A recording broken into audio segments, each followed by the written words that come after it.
One thing for sure, when you hire me, you're getting a black actor. And if you wrote it and you didn't see a black actor when you wrote it, or even if you saw one, sometimes what you put in my mouth is not how I talk. Well, Satan can't create anything.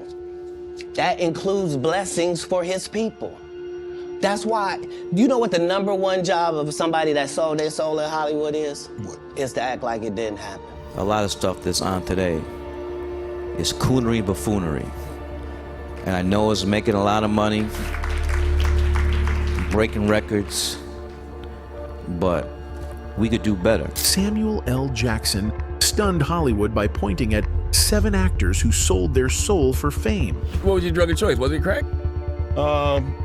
Yeah, that was my drug of choice. Alcohol was my drug of choice. The drug of choice was the drug that was in front of me. At 76, he's been through it, from years of addiction, rehab, and then to the breakout role that changed everything. But unlike others, Jackson never bowed to Hollywood rituals. On set, he refuses endless retakes. At award shows, he mocks statue chasing. In press runs, he calls out fake diversity.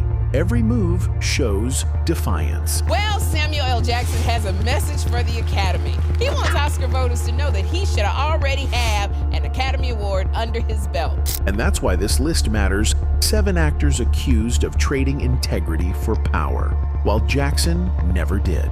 Let's dive right in. This small power that he's holding on to. Small power? I'm the power behind the throne. What are you talking about? I'm like the Spook Chaney of Candyland. Samuel Leroy Jackson was born on December 21st, 1948, in Washington, D.C. He was raised by his mother, Elizabeth, in Chattanooga, Tennessee. Now, by the late 90s, Samuel L. Jackson had already proven he could stand shoulder to shoulder with Hollywood's biggest names, even with black disparity. Yet success didn't make him more polite about the industry. If anything, it sharpened his tongue. In one interview, when asked why he turned down certain roles, Jackson bluntly replied, "I don't do scripts that insult me." That line summed up everything about his approach. He would only take risks but never disrespect. Since Jackson has never been shy about Hollywood's darker side from the onset, whispers started circulating that Jackson allegedly pointed to some black actors he believed had sold their souls, and fans took it seriously. This was not because he ever sat down and read a list, but because his career, his comments, and his blunt honesty had given weight to the speculation. And the 7 names believed he meant have sparked debates that still rage online. The first 2 names on our list are Steve Harvey and Tyler Perry. If you know Hollywood, the story always begins the same way. Someone takes a step too close to power, and the whispers start. Rich people think differently. So what I'm gonna put in your head today is a rich people concept, so you can get to understand it. The only difference between successful people and not is just how they think. Well, Steve Harvey was no exception. For decades, Harvey built his reputation as a comedian who spoke about faith, finance, family, and everyday struggles. His sharp suits, his gospel-infused charm, his public image, it all painted the picture of a black man grounded in his values. But then came the image that many fans couldn't unsee: Steve Harvey standing shoulder to shoulder with Donald Trump. Everybody okay? Sir, on repeal and replace. Thank you. Thank you. Say hello to Harvey. Repeal and replace is going great. Sir, Mr. Trump. It wasn't just a handshake, it was a symbol. To critics, that photo marked the exact moment Harvey stopped being one of us and became something else entirely. The internet pounced with jokes and headlines claiming he had given up whatever was left of his soul. And here's the truth about Hollywood and fame. People don't need proof. The appearance of compromise is enough. Harvey, once seen as a self-made man with his own lane, suddenly looked like another entertainer willing to play the game, cozying up to political power in exchange for relevance. Online forums lit up, branding him a sellout. Some said he had aligned himself with industry figures like Diddy and the rest of the machine. And these allegations fed into a narrative that Harvey couldn't escape, a man who sacrificed authenticity for access. Now put that next to Tyler Perry. His path to success was a completely different story, but the rumors followed him just the same. I don't know, man. It's just like Tyler Perry he paints a very negative portrayal of black men. We ain't that bad. Like, Jesus Christ. Like, Tyler Perry makes us seem like we ain't Perry has gone on record multiple times saying he'd rather sit in a corner broke with the Lord than accept millions and sell his soul. But here's the thing. When someone repeats that phrase often enough, people start to wonder why it needs to be said at all. Perry rose from nothing living in his car at one point to running a billion-dollar media empire. He owns the largest film studio in America, larger than Disney or Warner Brothers on sheer acreage. To his critics, that level of power doesn't come without compromise. The skepticism around Perry isn't about his talent or his grind. It's about what kind of deals and allegiances had to be made to get there. His critics point to his partnerships with major networks, his once cozy ties with industry giants, and the way Hollywood quickly embraced his Medea character despite its heavy stereotypes. To some, it looked less like a triumph of faith and more like another case of the industry rewarding a character that fed into their own narratives. Was Perry truly untouched by Hollywood's machinery? Or did he make small trades along the way, shaving pieces off his authenticity to build his empire? The internet never stopped asking. And this is where Samuel Leroy Jackson stands apart. He's no saint, and his story isn't clean, but it's loud, defiant, and unapologetically his own. While Harvey was roasted for cozying up to power and Perry defended himself with declarations of faith, Jackson built his reputation by rejecting the entire framework. He doesn't do statue chasing, as he calls it. He doesn't bow to the endless rituals that Hollywood actors often accept as normal. To Jackson, agreeing to roles just for award potential is the real soul-selling, the ritual that eats away at an actor's authenticity. Jackson's career itself was born out of chaos. Before fame, he battled a serious drug addiction that nearly destroyed him. He's admitted to acting in his first roles while still under the influence of acid. That's not the story of a man who polished his life to fit Hollywood standards. It's the story of someone who stumbled, survived, and decided never to trade away control again. That survival became his weapon. While Harvey's image suffered because of a handshake and Perry had to repeatedly defend his integrity with words, Jackson let his work and his refusal speak for themselves. His demands are legendary. Golf written into his contracts twice a week. No unnecessary retakes. Complete control over how he presents himself on screen. Hollywood calls it arrogance.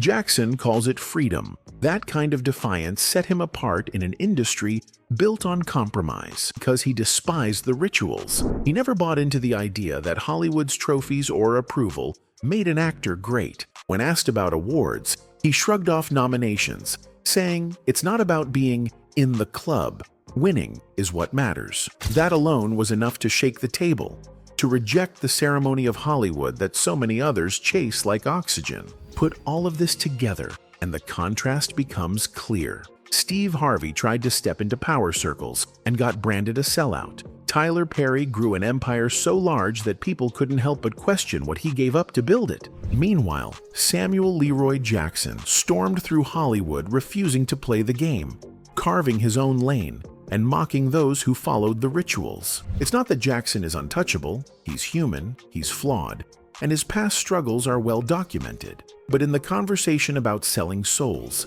his career screams defiance. Harvey's critics say he bent the knee for access. Perry's critics say he compromised piece by piece for the empire. Jackson, he tore up the script and demanded Hollywood bend to him. In a city where the price of fame is often silence and compromise, Harvey and Perry showed just how easy it is to end up in the conversation. Jackson showed that you don't have to sell your soul.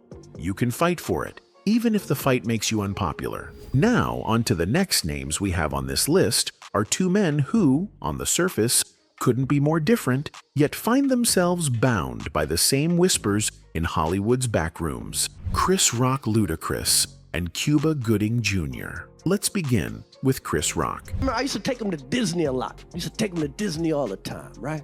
But I ain't take him like normal people, no.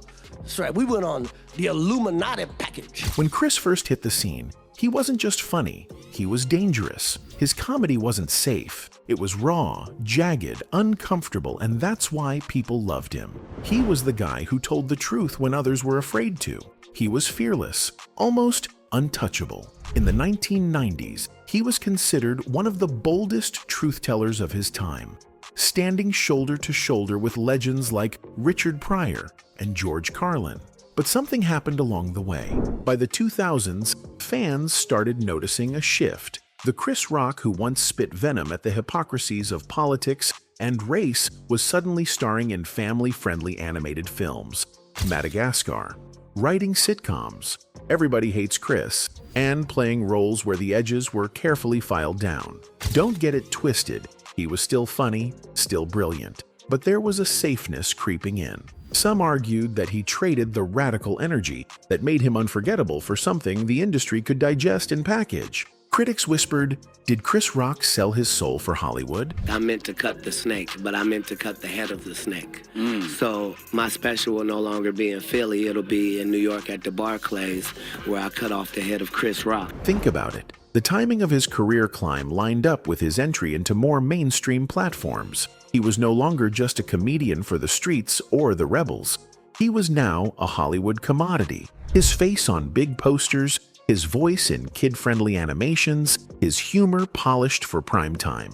It was almost as if the rebels had been domesticated. And then came 2022, the Oscars slap. Oh, wow! Wow! A moment so controversial, so bizarre, that it reignited all those conversations about who Chris Rock really was behind the curtain. Some said he handled it with grace. Others argued he looked like a man bound by the politics of Hollywood, unable to fight back, forced to swallow humiliation because the machine demanded it. Was that Chris Rock, the fearless rebel? Or Chris Rock, the industry man who knew better than to break the script? Now, let's turn to Ludacris. Born Christopher Bridges, Ludacris was never meant to be subtle. He stormed the rap game in the early 2000s with an energy that was chaotic, wild, and unapologetic. His music videos were cartoonish spectacles, full of humor, grit, and rawness. He was the poster boy of Atlanta's dirty South rap scene, and for a time, he owned it. His lyrics were explicit, his energy explosive, and his authenticity undeniable. But then the shift happened. Just like Chris Rock, Ludacris's edges softened. One day he was rapping about Southern hospitality, and the next, he was suited up as Tej Parker in Fast and Furious, cracking jokes about engines and hacking computers. The transformation wasn't subtle, it was glaring. Fans who once admired him for his hardcore rap identity suddenly found him playing a clean-cut supporting role in one of the biggest family-friendly franchises in movie history. So, the question surfaced again. Did Ludacris sell his soul for stability in Hollywood? And the next person they said was going to get $200 million because they were going to pay him $10 million a movie to do 20 movies. And that's how the conversation happened. One of those persons turned out to be Ludacris. Well, the answer seems to be a yes according to Cat Williams. After all, the rap game is ruthless. Careers come and go overnight. But in Fast and Furious, Ludacris found something different in longevity. A paycheck every 2 to 3 years, international fame, and a permanent seat at Hollywood's table. For some, this was brilliance, a masterclass in reinvention. But for others, it was a betrayal. The Ludacris who once screamed rebellion now played it safe, his music fading to the background as his Hollywood persona grew larger. It's not just about the roles, though. Look deeper. Notice how his lyrical edge dulled around the same time his acting career boomed. Gone were the wild, over-the-top videos and raunchy bars. In their place came cleaner appearances, polished interviews, and a brand image far from the man who once embodied the chaos of Atlanta rap. Now here's the kicker. Both Chris Rock and Ludacris are connected by this exact narrative. They were both raw, untamed, and authentic, until Hollywood polished them into versions of themselves that could sell worldwide. Fans ask, was it really just maturity? Or was it a compromise, a silent agreement, an unwritten contract with the industry that said, tone it down, and we'll give you the world? The irony is heavy. Chris Rock, the comedian who mocked sellouts, accused others of pandering, now finds himself accused of doing the same. Ludacris, the rapper who built his empire on authenticity, now faces fans who say he abandoned rap entirely for the silver screen. Whether you call it growth, survival, or selling your soul, the transformation of both men is undeniable. Now on to Cuba Gooding Jr. If you remember when he shouted, "Show me the money," in Jerry Maguire, since then, Cuba became a household name. Didn't you tell my wife more personal attention? Did you not tell my wife more personal attention? I said more personal attention. Good. But what came after baffled people, as there was an inflow of roles like Snow Dogs, Boat Trip, and a string of forgettable comedies. In a 2003 interview, Jackson mocked actors who take clown roles just to stay visible. Fans immediately thought of Cuba. Although not confirmed, many believe Jackson felt Cuba traded the dignity of an Oscar win for quick. Hollywood doesn't just reward talent, it rewards compliance. Because in Hollywood, the scariest deals are the ones you don't even realize you've signed until it's too late. Now, as we turn the page, the next two names on this list might shock you even more. Their stories dig deeper into the unsettling world of entertainment. The sacrifices made, the rumors whispered, and the secrets the industry doesn't want you to hear. Well, saving the best for the last two names which found their way into the discussion: Will Smith and Oprah Winfrey. We all know both are towering figures in their fields. One, an actor and rapper who became the face of blockbuster cinema. The other, a media mogul whose influence stretches across decades and continents. Their stories are inspiring on the surface, but in the underbelly of Hollywood speculation, they are often pulled into the age-old debate. Did they rise solely on talent and perseverance, or was there something else at play? Will Smith's story reads like a fairy tale on paper.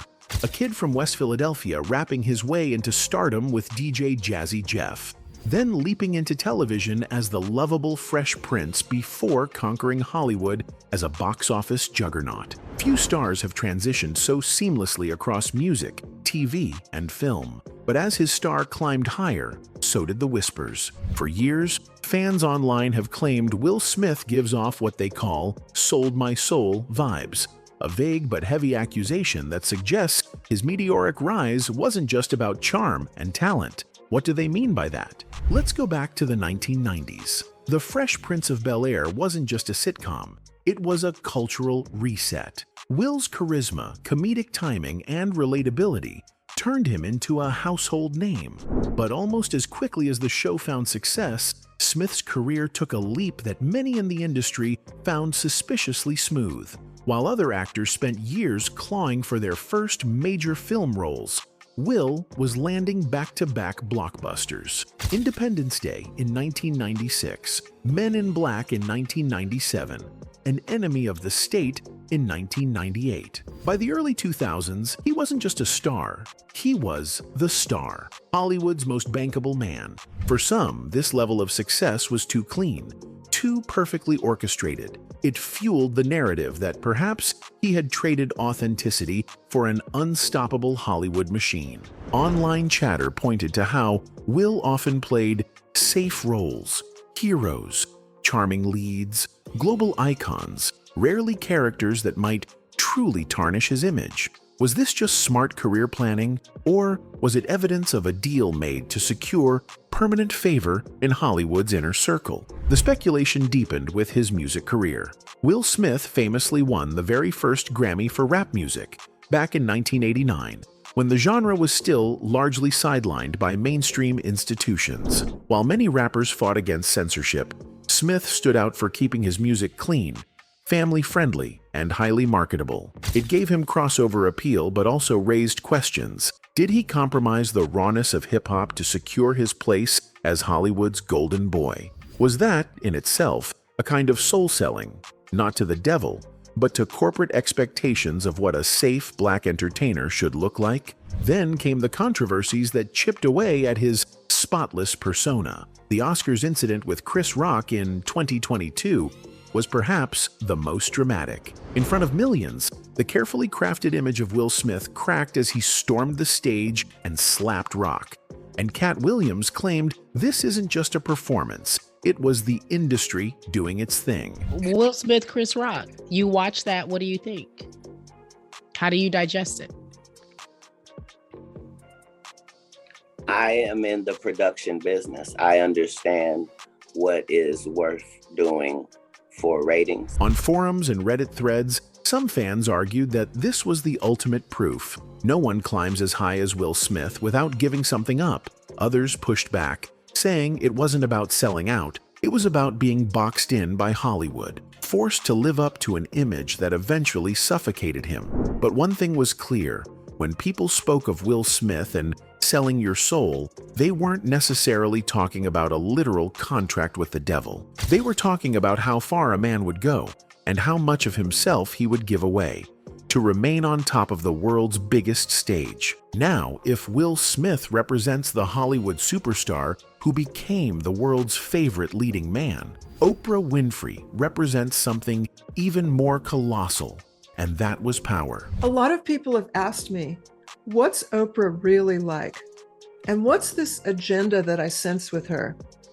And yeah, there's an agenda, but you can't really know the truth about Oprah unless you're there. From a poor childhood in Mississippi to becoming the richest Black woman in the world, Oprah's journey is legendary. She broke barriers in television, launched one of the most influential talk shows in history, built an empire with her own network, and became a trusted voice to millions. On the surface, her story is the ultimate American dream. But with great power comes great suspicion. And in Oprah's case, the whispers have never really gone away. On Reddit threads and online discussions, her name is often thrown into the mix of celebrities accused of making deals far beyond human comprehension. The question isn't just how she made it, but how much she had to give to get there.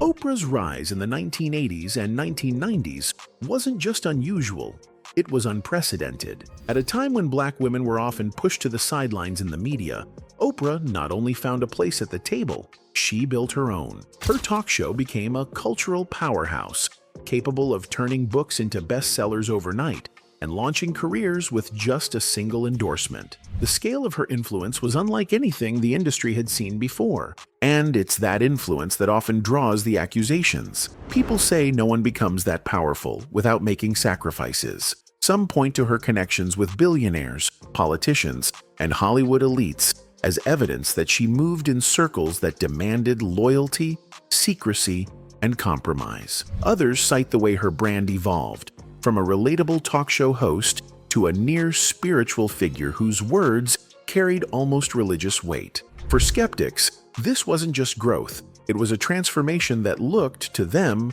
like something otherworldly. Everyone was talking about Oprah because when you went on her show, it changed your life. But we didn't know at the time that it would change our life in a very dark and demonic way. Another layer to Oprah's story is how she has often been tied to conversations about spirituality and the metaphysical. Her promotion of books like The Secret and her discussions about energy, manifestation, and higher powers made her a beacon of inspiration to some and a figure of suspicion to others. To critics, it was proof that she had tapped into something beyond entertainment and motivation, something that blurred the line between empowerment and control. When Oprah spoke, millions listened. For those wary of unchecked influence, this level of power looked less like inspiration and more like manipulation. And the whispers only grew louder as she expanded into politics and global philanthropy. Whether it was her backing of presidential candidates or her philanthropic ventures in Africa, Oprah wasn't just a media mogul anymore. She was a force that could shape public opinion and policy. For many who looked closer, this was more than success. It was evidence of hidden alliances, backroom deals, and a power structure that the average person could never see. But perhaps the most haunting aspect of Oprah's narrative is how her public image has remained almost untouchable. Scandals that might destroy another celebrity seem to slide off her like rain. It's this invincibility that fuels the claims. Did Oprah build such a fortress of influence that nothing could ever penetrate it? Or did she, as some online voices speculate, give up something essential along the way to secure a power that seems beyond human reach? Will Smith and Oprah Winfrey may seem like very different figures. One an entertainer, the other a media mogul. But in the undercurrent of speculation, their stories intersect. Both reached levels of fame and influence that seemed almost impossible. Both maintained carefully crafted public images that eventually sparked suspicion for being too perfect. And both have been accused, fairly or not, of paying a price no one can truly see. When people say these black celebrities sold their souls, they rarely mean it literally. What they're talking about is something more haunting: the erosion of authenticity, the compromises made to climb higher, and the silent deals struck in the shadows of an industry that thrives on control. Whether those deals were spiritual, political, or simply personal, one thing is certain: these names will forever live in the crossfire of admiration and suspicion.